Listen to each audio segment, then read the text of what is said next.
Hi friends, Jenny's vlogയിലേക്ക് എല്ലാ കൂട്ടുകാർക്കും സ്വാഗതം. അപ്പോൾ ഇന്ന് ഞാൻ തയ്യാറാക്കുന്നത് നമ്മുടെ വീട്ടിൽ തന്നെ ചീസാണ് ഉണ്ടാക്കുന്നത്. അപ്പോൾ ഇത് സോൾട്ട് ചേർക്കാത്ത ചീസാണ്. പ്രിസർവേറ്റീവ്സ് ഒന്നും ചേർക്കാത്ത കാരണം ഇത് ഒത്തിരി ദിവസമൊന്നും ലാസ്റ്റിംഗ് ഇല്ല. ഒരു 3-4 ദിവസമൊക്കെ നമുക്ക് മാക്സിമം ഫ്രിഡ്ജിനകത്തിൽ ഇത് സൂക്ഷിച്ച് നമുക്ക് ഉപയോഗിക്കാൻ പറ്റുള്ളൂ. അപ്പോൾ ഞാനിവിടെ ഒരു കേക്ക് തയ്യാറാക്കാൻ വേണ്ടിയാണ് ഞാനിത് തയ്യാറാക്കി എടുത്തിരിക്കുന്നത്. 1 ലിറ്റർ പാല് വെച്ചാണ് ഞാൻ ചെയ്തിരിക്കുന്നത്. അതുകൊണ്ടാണ് ഒരു 50 ഗ്രാമിൽ താഴെ ഉള്ളൂ ഈ നമുക്ക് കിട്ടിയിട്ടുള്ളൂ ഈ ചീസ് ഇപ്പോൾ. അപ്പോൾ വളരെ പെട്ടെന്ന് തന്നെ നമുക്കിത് വീട്ടിൽ തയ്യാറാക്കിയെടുക്കാം. അപ്പോൾ അതെങ്ങനെയാണ് തയ്യാറാക്കുന്നതെന്നാണ് ഈ വീഡിയോ കാണിക്കുന്നത്. അപ്പോൾ നമുക്ക് വീഡിയോയിലേക്ക് പോകാം. അപ്പോൾ ഞാൻ ഇതിന് വേണ്ടി ഇവിടെ ഒരു 1/2 ലിറ്റർ പാലാണ് എടുത്തിരിക്കുന്നത്. അപ്പോൾ ഞാനിവിടെ എടുക്കുന്നത് ഞാൻ ഈ അടുത്ത ദിവസങ്ങളിൽ ഒരു കേക്ക് തയ്യാറാക്കുന്നുണ്ട്. അപ്പോൾ അതിന് നമുക്ക് ഉപയോഗിക്കാനും മാത്രമാണ് ഞാനിപ്പോൾ ഈ 1/2 ലിറ്റർ വെച്ച് ഉണ്ടാക്കുന്നത്. ഇത് നമുക്കൊരു വളരെ കുറച്ചേ കാണുകയുള്ളൂ നമ്മളിത് ഉണ്ടാക്കിയെടുത്ത് കഴിയുമ്പോൾ. ഞാനൊരു കേക്ക് ഉണ്ടാക്കാനെ കൊണ്ടുള്ള രീതിയിലാണ് ഇത് കാണിക്കുന്നത്. അപ്പോൾ നമുക്കിത് പ്രിസർവേറ്റീവ്സ് ഒന്നും ചേർക്കാതെ നമ്മൾ വെക്കുന്ന കാരണം ഒത്തിരി ദിവസമൊന്നും നമുക്കിത് വെച്ചുകൊണ്ടിരിക്കാനും പറ്റില്ല. അപ്പോൾ ഞാൻ 1/2 ലിറ്റർ പാൽ അതിന് വേണ്ടി എടുത്തിട്ടുണ്ട്. ഇത് നന്നായിട്ട് തിളക്കിയൊന്നും വേണ്ട. നന്നായിട്ടൊന്ന് ചൂടായി കഴിയുമ്പോൾ നമുക്കിതിലേക്ക് വിനെഗർ ചേർത്ത് കൊടുക്കാം. ഇനി വിനെഗർ ഇല്ലയെന്നുണ്ടെന്നുണ്ടെങ്കിൽ നമുക്കിതിലേക്ക് നാരങ്ങാനീര് ചേർത്ത് കൊടുക്കാം. അത് നല്ല ഫ്രഷായിട്ടുള്ള നാരങ്ങയുടെ നീര് തന്നെ ആ സമയത്ത് ചേർക്കാനെ കൊണ്ട് ശ്രമിക്കുക. അപ്പോൾ ആ നാരങ്ങാനീരിന് കയ്പൊക്കെ ഉണ്ടെന്നുണ്ടെങ്കിൽ നമ്മുടെ ചീസിനും അതിൻ്റേതായ ടേസ്റ്റ് വ്യത്യാസം വരും. അപ്പോൾ അതുകൊണ്ട് നമ്മൾ ആ രീതിയിൽ നമ്മൾ ചേർത്ത് കൊടുക്കാം. അപ്പോൾ ഇത് നന്നായിട്ടൊന്ന് ചൂടായി കഴിയുമ്പോഴത്തേന് ഞാൻ ഇതിലേക്ക് ചേർത്ത് കൊടുക്കുന്നത് വിനെഗറാണ്. അപ്പോൾ നമ്മുടെ പാല് ഏകദേശം ഒന്ന് ചൂടായി വരുന്നുണ്ട്. ഞാൻ ഇതിലേക്ക് ചേർക്കുന്നത് ഞാനൊരു 1.5 ടേബിൾ സ്പൂൺ വിനെഗർ എടുത്ത് വെച്ചിട്ടുണ്ട്. അത് നമുക്കൊന്ന് കുറേശ്ശെയായിട്ട് ഈ പാലിലേക്ക് നമുക്ക് ചേർത്ത് കൊടുത്ത് ഒന്ന് ഇളക്കിയെടുക്കാം. 1 മുതൽ 1.5 ടേബിൾ സ്പൂൺ വരെ നമുക്കിതിന് വേണ്ടി വിനെഗർ ഉപയോഗിക്കാം. അപ്പോൾ ഞാൻ അതിൽ കുറച്ചൊന്ന് ഒഴിച്ചു കൊടുത്തിട്ടുണ്ട്. അപ്പോൾ നമ്മൾ മെയിനായിട്ട് ചെയ്യുന്നത് ഈ പാല് നന്നായിട്ടൊന്ന് പിരിച്ചെടുക്കുക എന്നുള്ളതാണ്. അപ്പോൾ പാലിന് ചെറുതായിട്ടൊന്ന് വ്യത്യാസം വരാൻ തുടങ്ങിയിട്ടുണ്ട്. ഇതിലേക്ക് നമുക്ക് ബാക്കിയിരിക്കുന്ന കുറച്ചുകൂടെ ഒഴിച്ചു കൊടുക്കാം.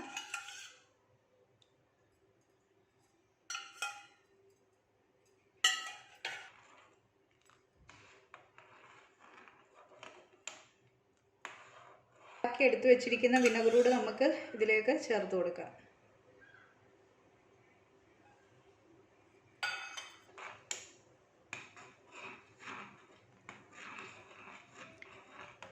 അപ്പം നമ്മുടെ പാൽ നന്നായിട്ട് പിരിഞ്ഞു വന്നിട്ടുണ്ട്.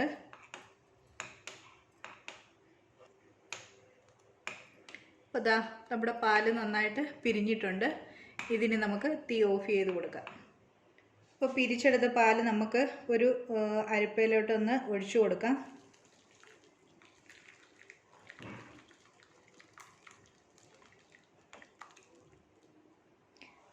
അപ്പോൾ ഞാൻ ആദ്യമേ പറയാൻ മറന്നു, നല്ല ഫുൾ ഫാറ്റിലുള്ള പാലാണ്. തുള്ളി പോലും വെള്ളം ചേർക്കാതാണ് ഞാൻ എടുത്തിരിക്കുന്നത്. അപ്പോൾ നമ്മൾ ഇതൊന്ന് തണുക്കാൻ വേണ്ടി നമുക്ക് മാറ്റി വെക്കാം. ഈ വെള്ളവും നമുക്ക് ആവശ്യമുള്ളതാണ്. അപ്പം ഇതൊന്ന് തണുക്കുന്നിടം വരെ നമുക്ക് വെയിറ്റ് ചെയ്യാം. അപ്പോൾ ഇതിവിടെ നന്നായിട്ട് തണുത്ത് വന്നിട്ടുണ്ട്. ഇതിനി നമുക്ക് ഒരു മിക്സിയുടെ ജാറിലിട്ട് നന്നായിട്ടൊന്ന് അരച്ചെടുക്കണം. അപ്പോൾ ഇതിപ്പോൾ ഇച്ചിരി നല്ല ഡ്രൈ ആയിട്ടാണ് ഇരിക്കുന്നത്. അപ്പോൾ ഇത് നമുക്കൊരു മിക്സിയുടെ ജാറിലേക്ക് ഇട്ട് കൊടുക്കാം.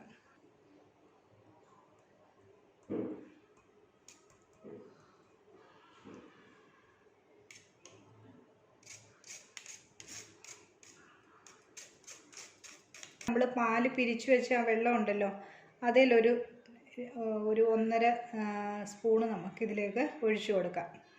കാരണം ഇതൊന്ന് നന്നായിട്ടൊന്ന് അരഞ്ഞ് കിട്ടാൻ വേണ്ടിയാണ്. അതിനാണ് നമ്മൾ ഈ വെള്ളം ഇവിടെ കളയാതെ വെച്ചിരിക്കുന്നത്. അപ്പോൾ ഇത് ആദ്യമേ ഒന്ന് അരച്ചെടുക്കാം. അപ്പോൾ ഇത് നമ്മളിവിടെ നന്നായിട്ടൊന്ന് അരച്ചെടുത്തിട്ടുണ്ട്. ഇതിന് നമുക്കൊരു ബൗളിലേക്ക് മാറ്റാം.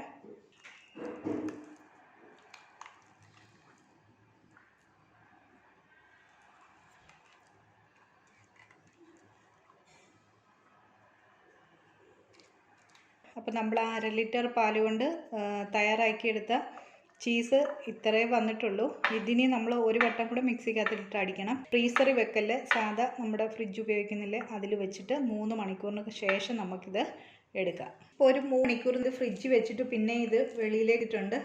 ഇപ്പോഴും ഇത് കുറച്ച് ഡ്രൈ ആണ്. ഇതിനി നമുക്കൊന്ന് മിക്സിയിൽ ഒന്നുകൂടെ ഒന്ന് അടിച്ചാൽ വേണ്ടി ഒരു ജാറിലേക്ക് നമുക്ക് മാറ്റാം.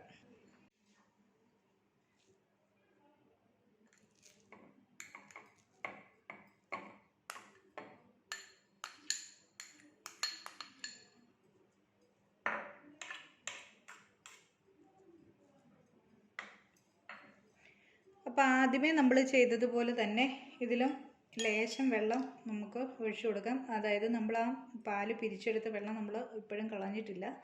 അപ്പോൾ അത് നമ്മൾ വെച്ചിട്ടുണ്ട്. എന്നിട്ട് വെള്ളം കൂടി ഒത്തിരി പോകരുത്, ലൂസായി പോകരുത്. അപ്പോൾ ഞാനിതിൽ 1 ടേബിൾ സ്പൂണോളം അടുത്ത് വെള്ളമാണ് ഒഴിച്ചിരിക്കുന്നത്. ഇതിനെ നമുക്ക് മിക്സിക്കകത്തിട്ട് ഒന്നുകൂടെ ഒന്ന് അടിച്ചെടുക്കാം. അപ്പോൾ ഈ സമയത്ത് കേക്കിനല്ല ഇത് ഉപയോഗിക്കുന്നതെന്നുണ്ടെങ്കിൽ, സാധാ നമ്മൾ ചപ്പാത്തിയോ അല്ലെങ്കിൽ ബ്രെഡൊക്കെ കഴിക്കാനാണ് ഇത് ഉപയോഗിക്കുന്നതെന്നുണ്ടെങ്കിൽ നമുക്കിതിൽ പിഞ്ച് ഉപ്പോട് ചേർത്ത് കൊടുക്കാം. അപ്പോൾ അങ്ങനെ ചെയ്യുന്നുണ്ടെങ്കിൽ നമ്മുടെ ചീസിനൊരു ഉപ്പിൻ്റെ മയം കൂടെ കാണും. ഇതിപ്പോൾ ഞാൻ കേക്കിന് തയ്യാറാക്കാൻ വേണ്ടിയാണ് ഉണ്ടാക്കുന്നതുകൊണ്ട് ഞാൻ ഉപ്പ് ചേർത്ത് കൊടുക്കുന്നില്ല. അപ്പോൾ ഇത് നമുക്ക് മിക്സിയിലിട്ട് ഒന്ന് അടിച്ചെടുക്കാം. അപ്പോൾ നമ്മുടെ ക്രീമി ആയിട്ടുള്ള നമ്മുടെ ക്രീം ചീസ് ഇവിടെ റെഡി ആയിട്ടുണ്ട്.